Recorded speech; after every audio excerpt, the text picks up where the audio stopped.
Welcome, guys, to another. Well, actually, I guess it would be our actual first Awakening Radio um, of the new radio station, nighthawk-radio.com, www.nighthawk-radio.com. You can also find us on YouTube and Spotify under Nighthawk Radio. You can actually give us a call if you want, 606 657 0961 to give us some good comments, some feedback, maybe questions, whatever you need. And as of right now, we are on YouTube Live with very prestigious. I know he won't admit it. Keith Age, man, thank you so much for coming on. Who? Yes, sir. You. You're welcome. Thanks for having me on. I appreciate Yes, sir. it. And there's Seth too. So, hey, Seth. What's up, everybody? Seth's going to be kind of manning the YouTube Live. So, if you have any questions in there, shoot them to Seth. I'm sure you guys can hear us. He can relay the messages, and we can kind of do the best we can to answer. And but yeah, man, you've done so much, man, with documentaries, with the Booth Brothers, with Syfy Channel. We were just talking about you. Comic-Con season's coming up. You've been pretty busy over the past 40 years, 30 years. Yeah, pretty much. Still that way. And you've got the Louisville Ghost Hunter Society, which you founder and president of. So I'm sure that also keeps you busy. Nah. There's always 25 hours in a day, right? I thought there was 26. Oh man. Now see, that's busy. So, I mean, one of the first things that pops out at me is, and I want to know this story, how this come about. I don't know if I really want to hear about what pops out of you. How did you get the nickname, the Rock and Roll Ghost Hunter? Actually, Jason Hawes gave me that name. Oh, from the Tax Guys. About 25 years ago. Because before I was hunting ghosts, I was a musician. And really? I played all over the world with a lot of famous people. Well, I mean, if this ghost gig don't work out, I mean, you got something to fall back on. No, I still play. So yeah. Like I said, I play with a lot of famous people. My name's still put out there a lot, so that's okay. I play music as well. I've done it probably since I was 9, and you never really get it out of your system. I hear about these guys saying, "Oh, well, I'm done," and then next thing you know, they're back. So you never really. Oh, I know. I started learning how to play guitar when I was 10 years old, and by the time I was 16, Lord, I was traveling all over the world touring. No kidding. And by the time I was almost 30, I was just so burnt out. I imagine the road. Yeah, I imagine the road does that to you. Yeah. So, plus I had 2 small kids, and I got up here and just quit for 7 years. Yeah. And then the itch hit me one day, and I said, I'm ready to play again. It's kind of hard to watch those kids grow up over the telephone. Well, this is true. And when me and their mom split up, and I got custody of them, that's another thing. I had total and sole custody. Yeah. They were 18 months old and 7 months old. Oh, wow. And then trying to work day job, play music. And then be a dad in between. Yeah. Yeah. I just burnt myself out. Yeah. I could see that. I mean, but you had probably 2 of the biggest fans you ever had right there with you. Nah. No, that's just Dad. He's whatever, playing Stairway to Heaven, whatever. Look, he's leaving again. Yeah, there he goes, jumping on that Silver Eagle. so he's getting in the car with his guitar. Yeah, he gone. See him in 3 months. So yeah. So how did you get get into the paranormal? What kind of made you think, there may be something out there that we don't know? Well, like I said, I'm a musician first, and we're talking the 1970s, and my world evolved around music. And I went, like I said, 16 years old. I played all over the world. I came back. I was 17. Met this young lady, and of course, like I said, this is the 70s, so I had hair down to here. Right. Yeah. The full leather, the full bushy beard, and sex, drugs, and rock and roll was a total way of life back then. The American dream And back then. Yeah. oh yeah, so met this girl, and she wouldn't let me meet her mom and dad, and I kind of figured, well, it's because of the look. Right. And her mom and dad got a hold of me and said, we're having a surprise party for her. We'd like you to come. So I went, okay, cool. And I did say, now you do know what I look like. They were like, Looked oh like yeah, I come off the cover of Easy Rider. yeah. And so I showed up that night. She answered the door, and her eyes were just that big, looking at me. And I'm like, it's okay. Your mom and dad invited me. And she goes, no, you don't understand. She goes, we have a ghost in the house that he doesn't like me or my sister's boyfriends. Oh, wow. And I was like, really? Let's go smoke another one. Let's go. So I sat there on a couch, little ranch house. I could see down the hallway. I could see the master bedroom. There was a mirror that was reflecting our reflection back of us sitting on the couch at the end of the hallway. And something kept walking in front of it in that room. And it would just block the reflection out. I'd go check the room, nobody there. So me being young, dumb, and stupid, called this thing out for hours. You know, Bad show idea. me, do something, prove to me you're really here. I don't believe in you. So at the end of the night, we're standing in the front, inside the living room at the front door. I went to kiss her goodnight, and next thing I know, I felt this on my arm. Oh, wow.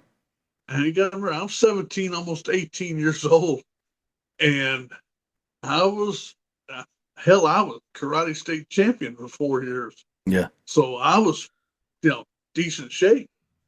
And I'd never been grabbed that hard in my life. And first thing I thought was, oh, dad's got a hold of Yeah. me. Her dad. Yeah. Yeah. What are But you then I doing, my saw him daughter, boy? sitting, yeah. But then I saw him sitting in a lazy boy across the room. And I was like, before I could say what, I'm flying backwards through the front door, literally through the front door, through the screen, and about 6 feet past the porch, Wow. and landed hard on my back. So that thing had some force to it. Oh yeah, and we're not talking about these little, you know, semi-hollow doors that they make nowadays. This was a full oak front door. Solid. Yeah. Yeah, they don't make them like that no more. And I was laying there going fingers, toes, Making sure everything worked. yeah, trying to catch my breath. And then when I got my right frame of mind, of course, I'm hearing my girlfriend scream. I'm going, that was so effing cool. Yeah. Do it again. What? No, don't do that again. And so I've been hooked ever since. Wow. That's, see, that would be the last time she'd probably seen me. Nah. From now on, we're meeting at McDonald's. No, they moved out of the house years later, but even after she and I broke up, the family considered me like the oldest son. Oh, okay. Yeah. Nice. And, and as a matter of fact, both the parents, her parents, both of them have recently died. And wow, loud thunder, fireworks around here. Somebody we'll have them here too. Yeah, they don't remember that July 4th was yesterday. Yeah, but I don't know if you can hear if you heard that or not. But so that's how it all got started for me. And of course, back then, if you went to a library, the only thing that you'd find were aliens, UFOs, Bigfoot, things like that. Very few books on ghosts or ghost hunting. You'd find ghost stories. Right. But, but then you'd find a book by Holzer or Bruck Yeah. or something else, and you're like, wow, gold, And and then if people seen you reading it, they kind of side eyed you like, oh man, what's that dude doing? well, that's what I was saying before we went on, you know, especially in the 80s, 70s, and 80s. If you said you were hunting ghosts, you had the guys in the little white jackets and the great big nets running after you. Yeah. I mean, You we're know? going to take you to a padded room. You'll be fine. Yeah. Like I said, we got some Thorazine for you, boy. Yeah. Yeah. Just go to sleep. Don't fight it. Yeah. Just give You up. won't be able to. Thorazine, you can't even fight it. So, you just go, Oh, whoop. no. Yeah. And it's pretty quick. So you're okay. So, Yep. okay. So you had this ghost or entity, whatever. I mean, it could have been either or both. I mean, just finally decided he'd had enough of you fondling this young lady, and out you went. Well, I wish I was fondling her. I didn't even get to kiss her. Well, yeah, well, I guess so. He wasn't having that. So, So, yeah. well, yeah, well, that would definitely, I guess, kind of pique an interest in somebody. Like, this thing I can't see just threw me through a door.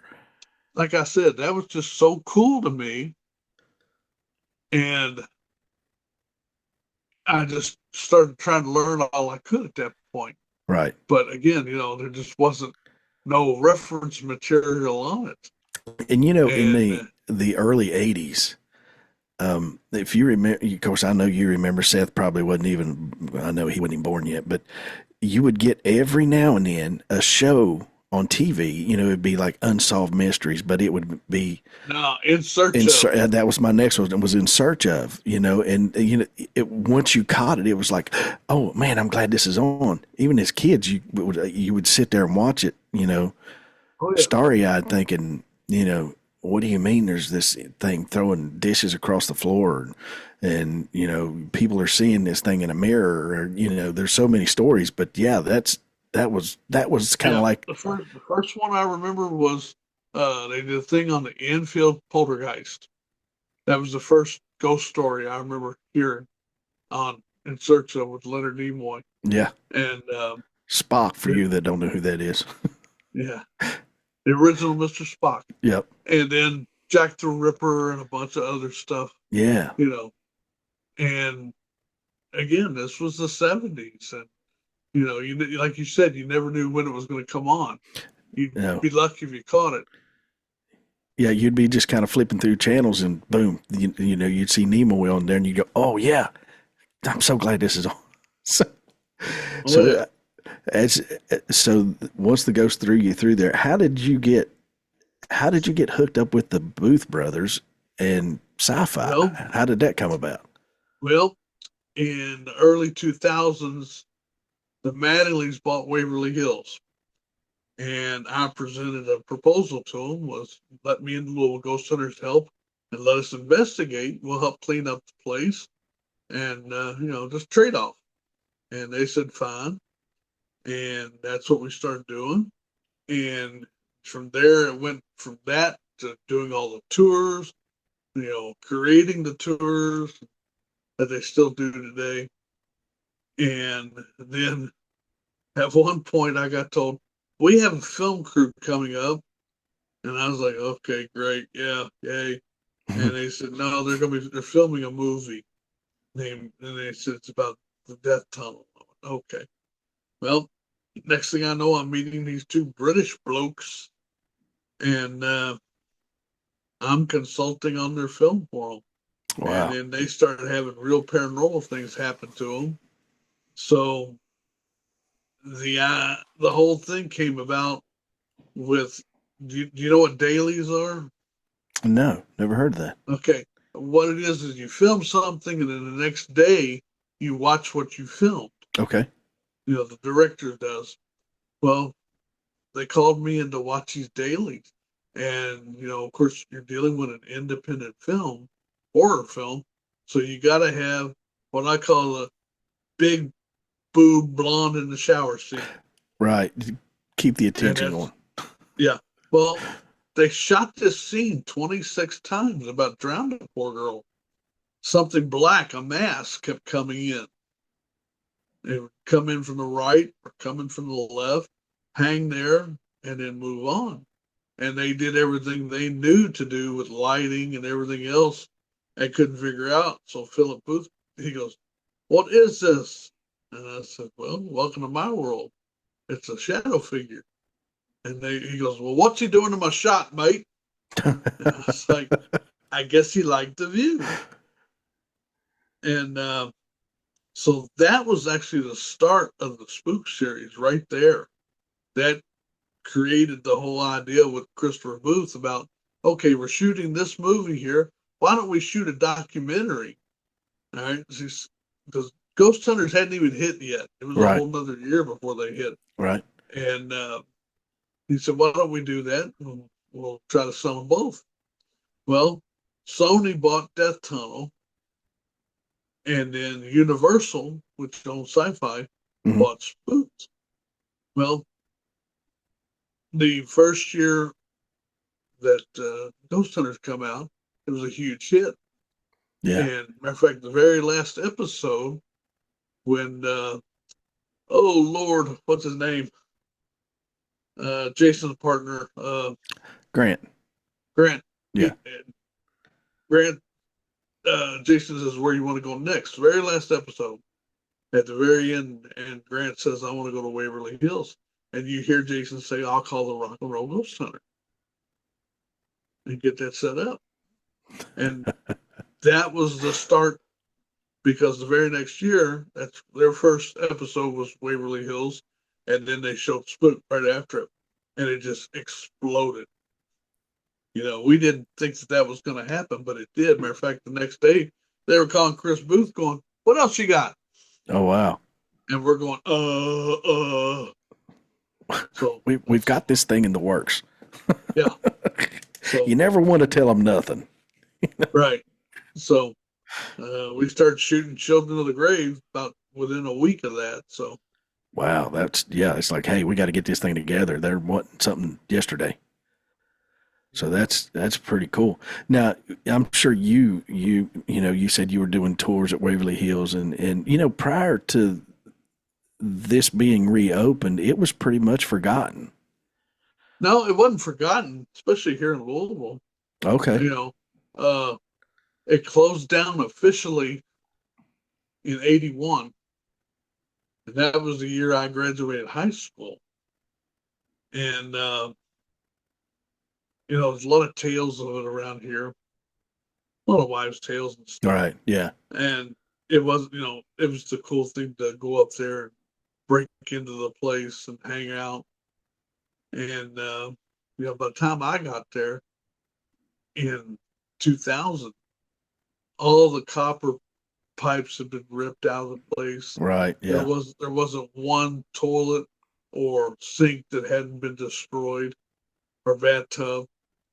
There was only one toilet, one bathroom that had not been destroyed, and that's because it was basically walled up and hidden behind a fake wall. Oh wow.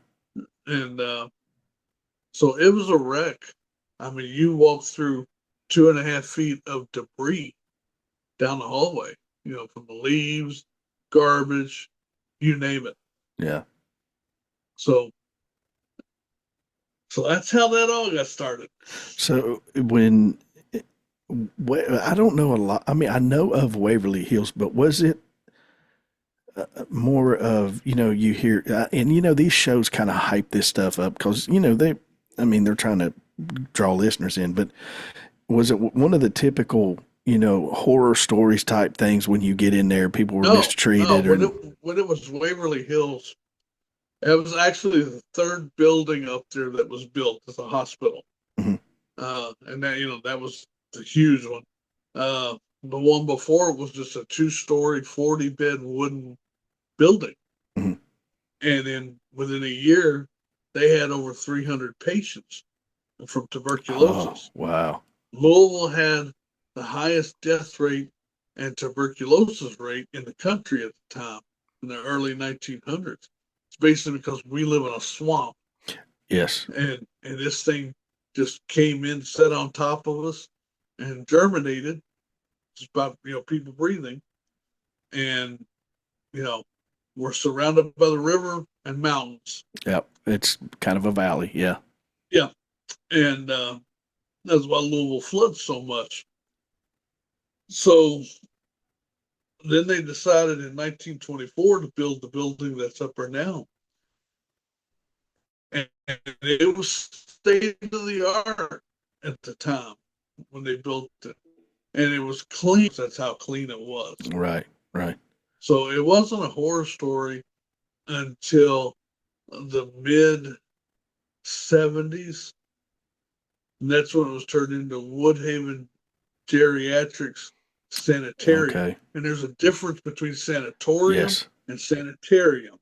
Sanatorium is like for physical health. Mm-hmm. Sanitarium is for mental health. Right. Right. And they closed off the top 2 floors. They didn't care that much about keeping it as clean as it could be. And, that's when the horror stories really started. And would those floors be where you got most activities? No, Waverly, when we were there, it could be anywhere. Okay. Okay. We got a lot of, the first physical pictures of shadow people are from me and the Louisville Ghost Hunters. And I've got some that no one has. Like you hear about story about Timmy, the little boy with the little leather ball. I've got a picture of Timmy. Oh, wow. And it's hard to beat physical evidence like that. Yeah, no. And, just a lot of cool stuff that happened up there that you just go, wow. Do they, are they doing tours still up there? Yeah, they still do tours up there now. So that's kind of like one of the, I guess I'm sure it's on people's bucket list, and it may be one of the holy grails that, ghost hunters look to do. That and Bob Mackey's, and I mean, there's a few of them you can name, but you can't do Bob Mackey's no more. Not anymore. That's right. That's right. So that bucket list is sealed. I had been going to Bobby Mackey's since 1998. So I don't want to skew off a little bit, and I know a little bit about the story about the whale and things. So I've never been there, but I've heard people talk about, when they've ghost hunted it there, and which place? Bobby Mackey's. Okay. And that place, I guess, even when it's jumping, they have live music and back then, and people, it was a bar, with live music, and people would have, these experiences as that was going on. Well, what's really cool, if you went below the bar to where the dressing rooms were and stuff, where it was a troubadour, I mean, famous people were there. Red Fox, Frank Sinatra. Wow, big names. Yeah, really big names. And, they played there. And, and if you go back to the history, people go, I want to see the well. The well isn't there anymore. It's a sunken-in hole. Right. That they filled in. But it still had some pretty cool things happening. Where the well is also right where the dressing rooms were. And when they came out of the dressing rooms, they turned left, and they go up a long stairwell to get to the first floor. And that's where they came up by the stage, and that's where they entered the stage at. And we were sitting there. Never forget, I think about the third time I was there, and we heard these heavy boots coming down the steps. Now that door is completely blocked off at the top of the stairs now. And, you can't open it. And we were waiting for whoever to come out, open the door and come on in and go, hi, I'm Bob. But the sound stopped and we opened the door. There's nobody there. So that's probably my best Bobby Mackey story. That's, and it's, people hear footsteps all the time. That's not these weren't just footsteps. These were heavy boots. Booted, yeah. Yeah. Like it was coming at you like it had a purpose. Like I'm coming down these steps, and Y'all when get I out of the get to way. the end, when I get to the end of this step, I'm killing every one of you. Yep. Seth, I'm coming to you. What is there anything happening in the YouTube? I mean, we got 6 people in there. That's pretty much it. All right, all right. So, well, no questions or anything yet? No, sir. Okay. Well, I'm gonna Well, why carry the on hell then. not? I don't know. People don't like us. That's just whatever. I'm okay with that. I don't like people either. I get along better with the dead people than I do the live ones anyway. I like my dog better. Yeah, yeah, for sure. So, with all that you've experienced and all that you've filmed and all that you've seen and taken pictures of and probably heard EVPs out the butt, and I don't mean to get religious, but what do you think happens to us when we die? You die. Yeah, I mean, I think you die. and so, well, with that, where do Well, you're we? talking about two different concepts. Uh-huh, You're talking about faith and religion, hmm. and you're talking about energy. Okay, Okay. Now, we know we are energy. sure. It has been filmed where people have died, and some type of electrical energy leaves the body. That has Yes, been filmed. yes, And then people get to be several ounces lighter that's when correct. they Yeah, die. So, is that the soul departing? Don't know. Again, as we said before we went on the air, we have just scratched the surface of the paranormal world. mm, Do we go to a different plane of existence? Does everybody go? If not, why not? These are questions I still got that probably will not be answered in my lifetime. it's yeah. You And know, it seems to be like if someone does die of well, no, not really. I was going to say that if someone dies a violent death, like a murder or a tragedy or something like that, that place seems the the surrounding could be buildings and trees and rocks, kind of could possibly capture that energy. well, I agree with that because one of my favorite places to go to is Poasttown Elementary in Ohio.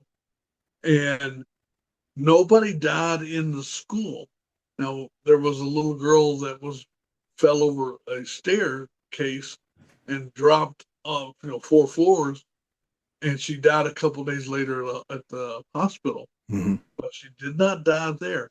But in the early 1900s, before it was a school, it was the site of one of the worst train disasters in Ohio history. And the yard of where the school is now was used as a triage to, Wow. to help the people that were hurt. Right. And we've got some great EVPs from that. You can hear screams. You hear children saying, "Where's my mommy?" Just we've got all kinds of different things like that. And is that the soul, the land that's been imprinted on? You Yeah. know, again, there's 1,000 questions that I don't, like I said, I don't think we'll ever get the answers while I'm alive. Right. Exactly. And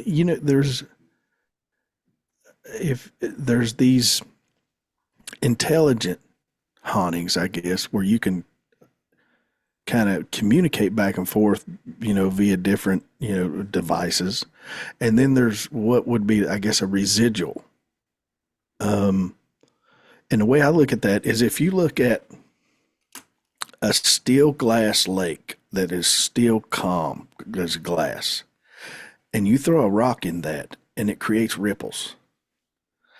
And those ripples are basically time, and it's being Right. captured in time. And as it gets out bigger and bigger, it's capturing more time, more time, more time.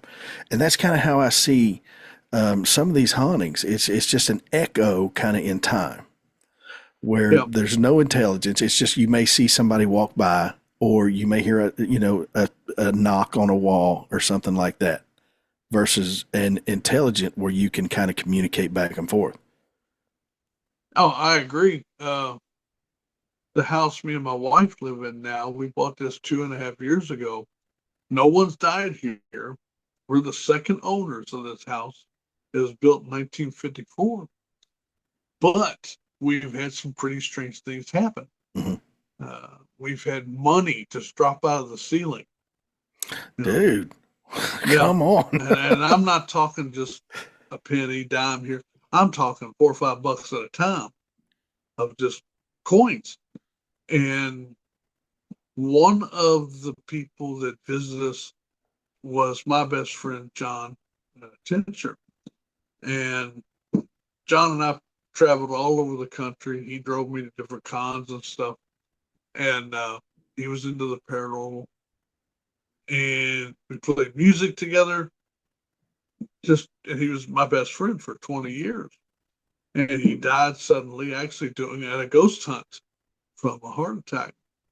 Wow. And before he died, like I said, we played music together. We had a code word that we used just to each other. It was just silly little word. We could be talking about music, women, whatever. It was just something between me and him. And people have heard us use it. And I've got it on recording one night. I was sitting watching TV and the money fell out of the ceiling. And I was kind of thought, in the back of my head, well, if this is John, it'd be pretty cool. He didn't die here, but, he did visit me a lot. And so I said, John, if this is you, That's instead of throwing quarters at me, that's give me my $5 you that's brought the other day. He didn't have money for lunch, so I bought his lunch. yeah. And a couple hours later, Wow. there's a $5 bill laying on the floor. And I was like, okay, that's pretty peculiar. And I was like, He's well, just taking care of you. yeah. So then later on that night, I'm watching TV in the back room and we're hearing voices in the kitchen. We couldn't tell what they were saying, just heard people talking. And I went to go to bed that night and I'm walking down the hallway to the bedroom. And I was like, well, if you're here, have a good night. Talk to you later. And I'm hearing a man's voice say good night. Some woman, I couldn't tell what name said. And then it goes, good night, John. And I was like, damn, okay. That wasn't the name of the owner who lived here before me. No And kidding.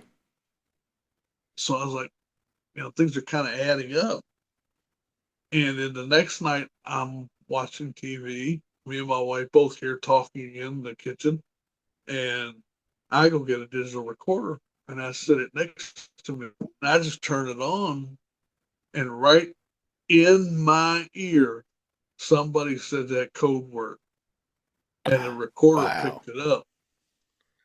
And I was like, did I really just hear that? And I play it back, and sure, it's loud enough, clear enough. And it's John's voice. As a matter of fact, I played it for his sister, and she just started crying. And played it for his girlfriend at the time, and they're all going, "That's John." I'm like, "Tell me about it." You Wow. know. So that goes back to imprinting, because, like I said, he did not die here. Right. And when it comes to the paranormal, it takes a lot for me to say, "Okay, there's something supernatural happening." I will doggedly try to find a reasonable answer for everything. People go, well, that's money that's just been embedded in your attic. Well, where this money is falling, there is no attic. The ceiling is arched, you know, Wow. That's crazy, man. and just no way. But you We can know see what? it. With that though, maybe at the time of his death, we go back to that ripple effect on top of a lake. Maybe his energy connected to you. Could be. I You mean, know. you're talking about the ripple. Now you're going back to Einstein. Einstein had the same thought, Well, I try you not to know, show my college education too much, but I mean, you know, it paid and, off. you know, the time and relativity, that's a whole thing that Einstein came up with, Yes. and and the string theory, and I can go on and on and on about this stuff. But yeah, I mean, it's going to take the real scientists, because we're just data takers right now. Exactly. Uh, Yeah. And the real scientists that have got the PhD, even though we've been doing this a long time, and if I was a real scientist, I'd have a PhD about that long behind my name, and don't work that way. No. I'm just an old school ghost hunter that tries to think as much common sense as I can. You know, did a place, where Barlow, Kentucky is. That's I close do. to you. I do. And did an investigation of a guy up there who said, my house keeps dripping water. You got a leak somewhere. Well, that's my first thought. One thing is, he's only got a one-story home. There's no pipes above him. And all of a sudden, the couch will be soaking wet. The table will be soaking wet. And before I even took out an EMF meter, I took out a compass. And I had never had this happen before, but the compass just started spinning. And I'm like, whoa. So you were in some kind of a magnetic type field, something. Yeah. But where did the water come from? That's a good question. I mean, I even went underneath the house and then. That's crazy, man.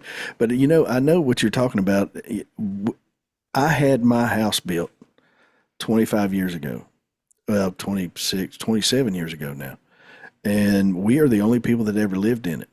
But we have strange things go on.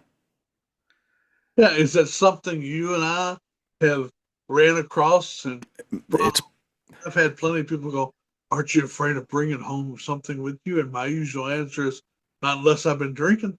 It's 2 was a 10, now 10 was a 2. So, no, and what was your name? Yeah, exactly. Who are you? You're not who I come home with last night. But whatever was in, or whatever is in my house it wasn't malevolent. It didn't have any malice. You would see it walk through the hallway several times. Things would move. Our TV would kick on at night for no reason, but when it would come on full blast in between channels. It was just white noise, basically white screen, but you could hear. It was almost a faint voice, but it would sound like it was like a preacher, like red faced hacking preaching. Turn it off, maybe a couple nights later, boom, it'd kick back on. Fire and brimstone stuff. Yeah.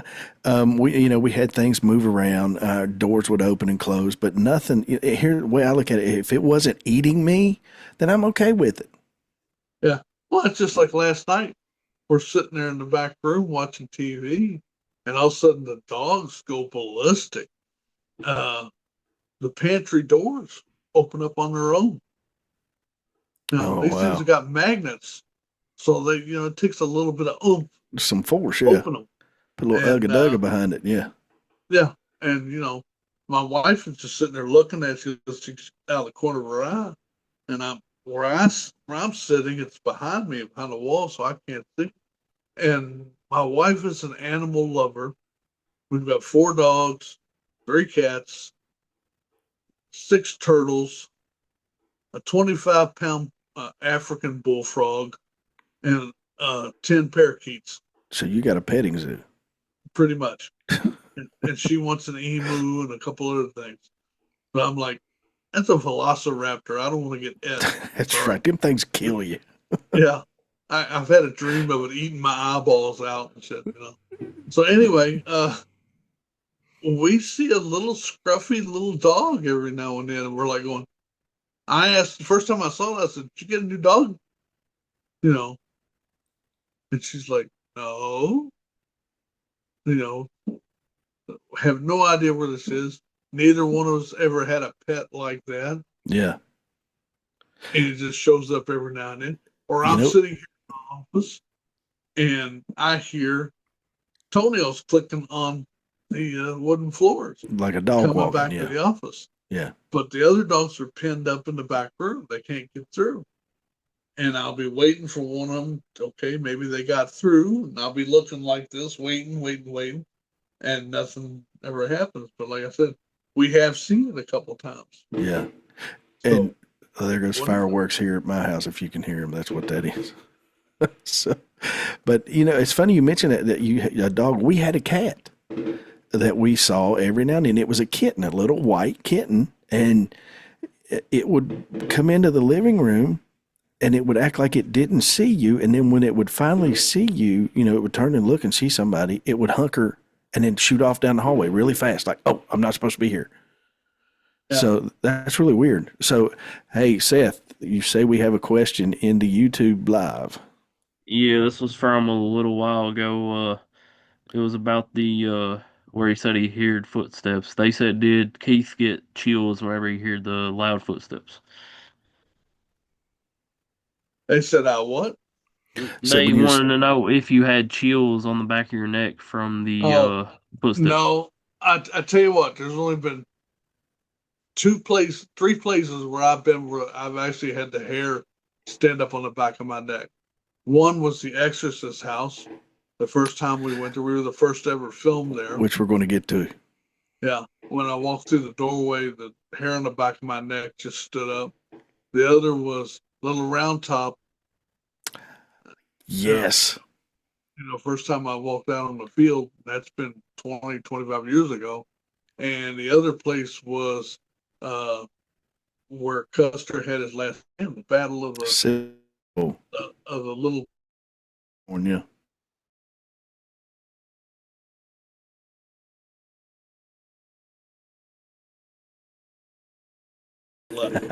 Well, you mentioned, I was going to mention this earlier when we were talking about residual hauntings. I've been to Gettysburg many times. I've been to Antietam many times. And that's where I was getting to, where maybe, they have witness trees and things that were there when, the Battle of Gettysburg They happened. have fences that were still there. That's right. So is there a way that something as tragic, there was 50,000 men wounded or killed at Gettysburg, that energy has to go somewhere, and That's what I was talking about being impregnating. The ground, different things like a post town, Gettysburg. right, and they're still finding bodies Or at parts of them, Gettysburg, yeah, Yep. that have been in the ground since 1864. So, what does that do to a person's soul to know that, my body is still laying right here on this battlefield where I died either from cannon fire, shot fire, or, My body or part of my body, yeah. yeah, exactly. And, there's still many, many soldiers from even just particularly Gettysburg that are still considered missing in action. Yep. So, yeah. That goes back to the whole horrifically dying fast. I've always said that schools, churches, and jails are your three most haunted places because there's just so much energy given out. And that's why so many places like that are haunted, in my opinion. Right. And yeah. again, that's all we've got right now is opinion. But every theory starts somewhere. Well, it's like people go, yeah, I'm here to help them cross over. What are you here for? I'm like, the hell with that. I want to catch lightning in a bottle. Exactly. I want yeah. to finally meet Bob the Ghost one night when he comes up and goes, "Hi, I'm Bob." Yeah, exactly. You've been looking for me. Yeah. So we got a good friend that's part of the Kentucky Bigfoot Research Organization, Don Neal, and his philosophy. Don is a staunch believer that there are Bigfoot, but he's never seen one. But Right. His thing was, just because he doesn't see it doesn't mean it doesn't exist. Other people are seeing something. Now, there's some people that misidentify. There's some people that fake it, but there is no way all of it is. There's just no No, way. I agree. And I'm the same way. Just because I've never seen a ghost doesn't mean that it's not some phenomena happening. Right. And, you know, I am very interested in the Bigfoot stuff. And we had something really strange happen to us while we were filming Soul Catcher. And, the Indians that we filmed around, they said, you've just seen a Sasquatch. And I'm like, all I saw was two red eyes, Oh wow. something moving, but you couldn't tell shape or anything else. And, when we filmed on the Arapaho Nation, which is where we filmed part of Soul Catcher, just listening to the Indian lore, you go, there's got to be something here besides just people saying they see it. There's too many stories. Right. Yeah. Yeah. Yeah, and that you can continue that on to any kind of ghost hunting or any kind of UFO sightings or anything that's strange. You're going to have misidentification. You're going to have some people faking it. You're going to have some people lying. But with all of the reports that are, floating around between Bigfoot, UFO, anything to that nature, there's no way all of that can be fake or misidentified. There's just Now, no way. I had a good friend. He was up in Barrelton, Kentucky, up by the Appalachians, and they were camping, and something kept walking around his camp, and he come charging out with a 30-06, and he saw movement, and he went after it, thinking it was a Bigfoot. He was going to get him with Bigfoot. Yeah. Well, he caught up to it. You know what it was? Hmm. It was a bear. Well, you'll have that sometimes in the Appalachian. So, you're talking about misidentification. I agree. It's only about 1% of paranormal where it's real paranormal activity. Most The of it can rest be of the explained. time, fear, adrenaline, and paranoia Sure. go a long way to make a ghost appear, or Bigfoot, or an alien, or a witch, or whatever. Yeah. And, I think a lot of it is in our mind already. yeah, I do Yeah. too. That's just like we did a case here locally where this guy called me and said, okay, I need you to come out right now, because if you don't come out, I'm going to walk away from my house and let the bank have it.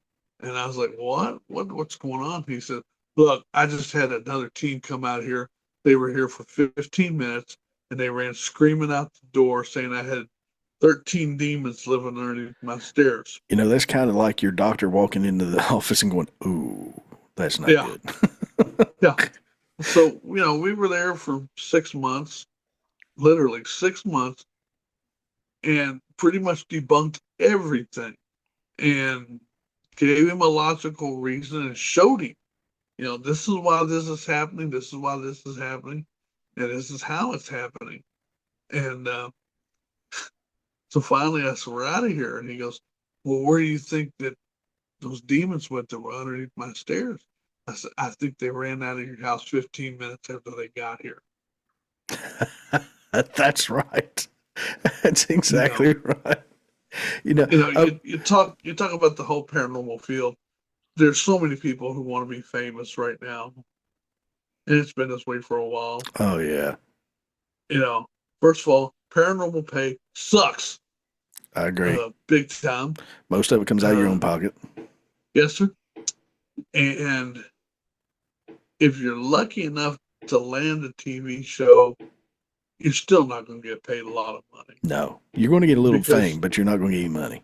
Yeah. I didn't. I mean, like I said, when I was 16 years old, I was traveling all over the world playing music for thousands of people. There was my shot at fame. And that was enough for me back then. Right. Yeah. With the movies and stuff, it was just right place, right time. Yeah. It just, it happened.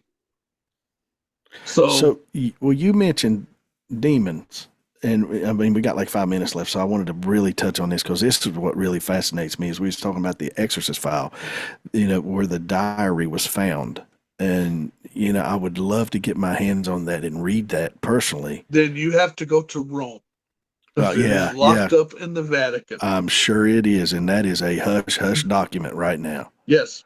But Matter of fact, we got a copy of a copy of a copy, and it is really in handwritten note, and it's just 16 pages, but it's 7 months of things happening and documenting the boy that all this happened to. And it's really interesting. Something happened, whether the devil came down and said, "You're mine," yeah, or this kid snapped. But the interesting thing is, and he just recently died, he went on to become an aerospace engineer at NASA. wow, A lot of the rockets that went to other planets and stuff, he yeah, helped design. no So, kidding. And this was, what was it, 1949 when this right, happened, I think, in it's St. Louis. I mean, I always knew that the actual true exorcism, from the movie The Exorcist, they changed it to a girl, and it was, I think, up in the Northeast. I think it was up in Maryland, maybe yeah, D.C. somewhere. right, But the actual real case was in St. Louis in 1949 of a little boy. of a little boy. Yeah, yeah. And I mean, I don't know how true the movie was because you know how Hollywood is. They got to hype it up and make money. That's what they do. But Jimmy Haunted has been on several exorcisms, and he does talk about the projectile vomiting, that really does happen. Yeah. And people seem to speak other languages that they don't know, or they speak backwards, or they break restraints. They have superhuman strength that they never would Well, have look before. look at the case of Annalise. I Yeah, mean, here is a basically a German immigrant. Yes, she was in college, but she wasn't learning other languages and stuff. But there's audio tapes of her talking fluently Latin, uh, just like 7 different Russian, all kinds of different things. And they write about the superhuman strength, and they end up killing her. But these are things that really did happen. yeah. You know, so So so if you want to see what really did happen, go watch our documentary called the "The yeah, Exorcist Files" or "The Haunted Boy." yep. Uh, and that is the real documentary, even though there's some portrayals in it and stuff. But that is what really happened. That just creeps me out, man. That something can actually enter your body and make you do something without your will or without your thinking. And but the thing is what happens to your soul when that thing enters your body? Are you like in a jail? Are you trapped? Do you realize what's going on? That would scare the crap out of me. Well, the boy from the original Exorcist case, he said, his real name was Roland. He said he doesn't remember anything Which of would be those, a good thing, really. yeah. And So, and this all happened basically within 60 days total, you know. wow. So, That's we were threatened with armed guards because when you think of all the furniture that was moved out of his room where they did do the exorcisms and stuff, they're locked up. Think Indiana Jones. That's what you're dealing with. yeah, It's on a U.S. Army base, and residual you know, energy. I mean, well, again, you know, we were basically told no, get off this property, and then M16s flew up in the air. We went okay later, yeah, I don't need to see it that bad. yeah, and then the workers who moved all that furniture, every one of them within a week had something happen to him. One worker broke his leg while moving the stuff. just various different things. Me, Chris Booth, and Philip Booth, all three got very, very ill, where we were all three hospitalized within the year of us making that film. Wow.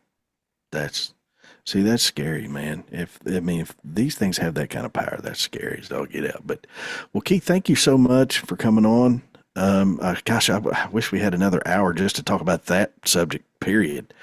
But guys, be sure and check us out, nighthawk-radio.com, www.nighthawk-radio.com. Look us up on YouTube. You can hear us on Spotify. Just look up Nighthawk Radio. Seth, thank you, man. Thank you, bro. I want to thank you too. I want to thank Keith H for being on. I want to thank Tracy for doing the show every week and everything that you do on the station, brother. Yes, sir. You And too. And hey, be sure and check us out. Check out Two Girls One Cut on Thursdays at 7. The McKenzie Hour at 8 o'clock.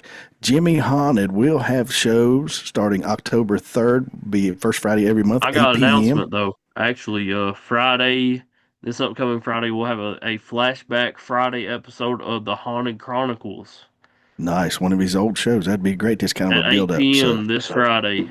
And then Sunday, 5 p.m. every Sunday, Seth's Daily Podcast. That's Eastern Standard Time, all these times are. yep. And then 6 p.m., you got the Beyond the Woodline. And then 7 p.m., Awakening Radio, this show.